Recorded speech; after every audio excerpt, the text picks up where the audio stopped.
Hello friends, எப்படி இருக்கீங்க? நல்லா இருக்கீங்களா? இன்றைக்கான வீடியோவில் பார்த்தீங்கன்னா சூப்பரான ஒரு பாயாசம் ரெசிபி தாங்க பார்க்க போகிறோம். நான் தை அமாவாசைக்காக இந்த பாயாசம் ப்ரிப்பேர் பண்ணியிருக்கேங்க. ஜவ்வரிசி, பலவிதமான ஹெல்த்தியான இன்க்ரீடியன்ஸ்லாம் சேர்த்து பண்ணியிருக்கேங்க. வாங்க இப்படி செய்யலான்னு பார்க்கலாங்க. இதுக்கு நான் ஒரு கப் அளவுக்கு நான் ஜவ்வரிசி எடுத்துக்கிறேங்க. இப்போ ஒரு அகலமான பாத்திரம் எடுத்துக்கோங்க. இப்போ நம்ம ஜவ்வரிசி இதில் சேர்த்துக்கலாங்க. நான் ஒரு 100 கிராம் ஜவ்வரிசி சேர்த்துக்கிறேங்க. இதெல்லாம் மூழ்கிற அளவுக்கு தண்ணி சேர்த்து இதை ஒரு 2 மணி நேரத்துக்கு நல்லா ஊற வச்சுருங்க. பாருங்கள், தண்ணி சூப்பராக எல்லாத்தையும் குடிச்சு ஜவ்வரிசி பாருங்கள் மல்லிகைப்பூ போல் பூத்துருக்குங்க. இப்போ ஒரு மண் சட்டி எடுத்துக்கலாங்க. ஆமாங்க, நான் ஜவ்வரிசி பாயசம் மண் சட்டியில் தாங்க செய்ய போகிறேன். இது மாதிரி மண் சட்டியில் செஞ்சிங்கன்னா ரொம்ப உடம்புக்கு நல்லதுங்க. இப்போ நான் ஒரு 400 கிராம் அளவுக்கு, அதாவது 400 ml அளவுக்கு தண்ணி ஊற்றிருக்கேங்க. இதில் நம்ம ஊற வைத்த ஜவ்வரிசி இதில் நம்ம சேர்த்துக்கலாங்க.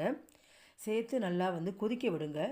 தண்ணியில் தான் முதல்ல இதை கொதிக்கணும். நேரடியாக நீங்கள் பாலை இதில் சேர்க்காதீங்க.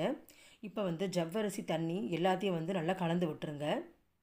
இப்போ ஒரு மூடி போட்டு